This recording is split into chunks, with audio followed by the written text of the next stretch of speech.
Magkatabi pa sa pagdinig ng House Quad Committee ang matagal nang magkaaway na sina dating Pangulong Rodrigo Duterte at dating Senador Laila De Lima. Si De Lima, inirapan ang dating Pangulo nang ungkatin ni Quadcom Co-Chair Dan Fernandez ang isang article tungkol sa pagtawag umano ng Department of Justice kay De Lima na mother of all drug lords. I would like to congratulate them for making this statement. That is a fictitious, bogus allegation against me.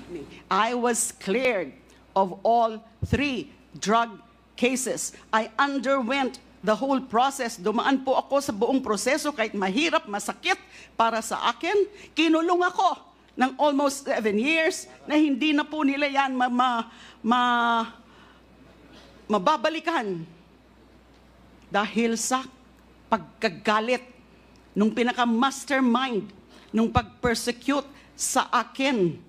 Umamba pa si Digong kay De Lima. Si dating Senador Antonio Trillanes IV hinamon ulit si Duterte na pumirma ng bank secrecy waiver kaugnay sa nadiskubring bilyon-bilyong piso raw na deposito sa bank accounts ng pamilya Duterte. We've been there before. Nagsabi na yan siya na magbibigay siya ng waiver. Puro bluff yan. Sa gigil, inambahan ni Duterte na babatuhin ng mikropono ang dating senador.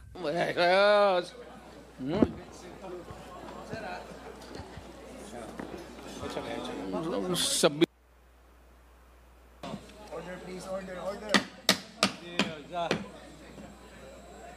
Bago yan, mismong sa bibig ni Duterte nang galing na may mga pinatay siya noong mayor pa lang siya ng Davao City. ako, marami. Mga 6 o 7. In one drug den doon sa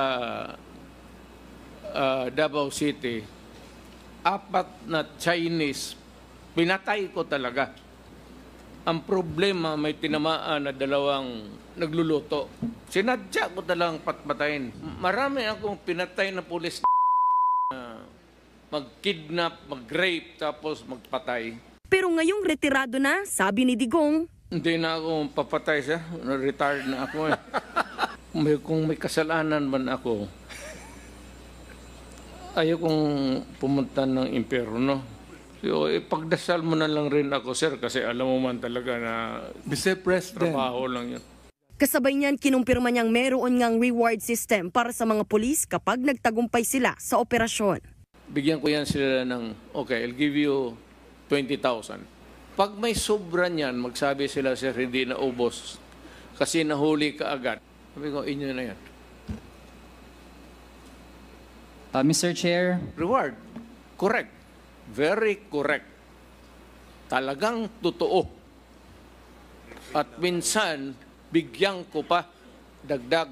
Pero nang matanong kung galing ba sa confidential funds ang pera para sa police operations at reward system, iwas sa pagsagot si Digong. Ang sinabi niya, galing yon sa sobrang pondo ng kanyang kampanya noong tumakbong Pangulo. Hindi na private money. Kasi natanggap ko yan. Ano na ako nakahawak ko na the money I was holding was already when I was in the official na ako. But in accordance with the rule of COMELEC, yung excess money po na ginagamit po natin sa kampanya must be returned back to the COMELEC, Mr. Chair, to the donors, Mr. President. Maniwala. Tanungin kita, sinong kandidato nagsauli? Mr. President, you cannot ask question. Inamin din ni Duterte na wala siyang proseso sa pagkumpirma ng mga pangalang nasa drug watch list, kaya bahagya pang nagkainitan nang maungkat ang tungkol sa tinatawag na Davao model ng war on drugs. Tama ba na tawagin po itong Davao model or Davao style, Mr. Chair? I cannot control the semantics. Mr. Chair, yes or no? Davao style. Do not ask me to answer yes or no. You are not an investigator. Pero pinabulaanan at tinawag na stupid allegation ng dating Pangulo ang pahayag noon ni retired Police Colonel Royina Garma na mayroong binuong Davao Death Squad. Sa kalagitnaan ng pagdinig, biglang umapir si VP Sara Duterte at nagmano sa kanyang ama. Umupo pa siya malapit sa dating Pangulo. Matapos ang hearing, ito ang sagot ni Digong ng kamustahin sa pagdalo sa pagdinig. Maganda. Paano naging maganda, sir? Enjoy ako. Paano kayo nag-enjoy, sir? Pagsabihin ng totoo. Kasi hindi ako marunong mag-lie. Para sa 1PH, Marian Enriquez, News 5.